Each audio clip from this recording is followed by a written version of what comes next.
Hi, I'm making this video because I believe my safety is at risk and I can no longer stay silent. My name is Dee Williams and I have worked for the United States Postal Service for over a year. I never imagined I would have to make a public video like this, but I feel I have no other choice.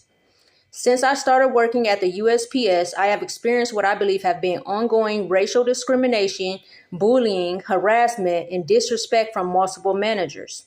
This has not been one isolated incident. It has been something I have dealt with repeatedly.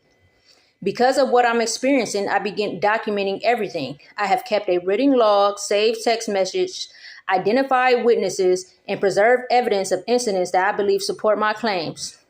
When I filed an EEO complaint, I left that process feeling like my concerns were not taken seriously. Not from EEO, but from management, due to the fact that management sat there and said things that were untrue. From that point on, I became afraid that my voice would continue to be ignored. This is why I began documenting my interactions whenever I felt it was necessary to protect myself. My intention has never been to harm anyone. My intention has always been to protect myself because I believe my safety is more important than anything else. More recently, after confronting a manager about what I believe was discriminatory treatment, I was moved to another station. Shortly after, I found myself working under a supervisor I barely knew and had any meaningful interaction with. On July 10th, after returning from my route, I had an interaction with the supervisor that I felt was disrespectful.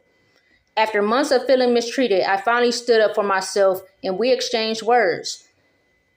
The following day, I was called into the office with my union representative present. During that meeting, I felt the supervisor misrepresented what had happened and failed to explain his own conduct leading up to the disagreement. I left that meeting feeling unheard and unsupported. Later that day, the supervisor accompanied me on my route. Throughout the day, I felt to continue making comments that I believed were intended to provoke me. At one point, he joked that if anyone asked who he was, I should tell them that he was my probation officer. I chose not to react because I felt that reacting was exactly what he wanted from me. Many people will ask, why don't I quit? My answer is simple, because this is bigger than me. Quitting is not going to fix the problem inside the USPS. No one should have to leave a job because they believe they are being harassed or discriminated against.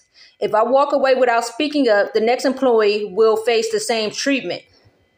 I am speaking publicly because I believe there are serious issues within the USPS that deserve attention. My experiences have left me feeling isolated. There have been times when I am scheduled or assigned in ways that made me feel separated from everyone else. Whether intentional or not, that isolation has affected me deeply and has made me fear for my safety. I'm not making this video for sympathy. I'm making it because I want accountability. If something happens to me, I want it known that I repeatedly spoke up. I documented what I experienced. I tried to use the proper channels before coming to the public. And it's hard to find a grievance if the union is protecting the managers. To everyone who has the authority to investigate these matters, I ask you to do your job fairly. Look at the evidence, listen to the witnesses, review the records, let the facts speak for themselves. And to those who witnessed wrongdoing but chose to stay silent, I ask you to remember this. Silence allows harmful behavior to continue. Looking the other way doesn't solve the problem. It allows it to grow. I refuse to be silent any longer.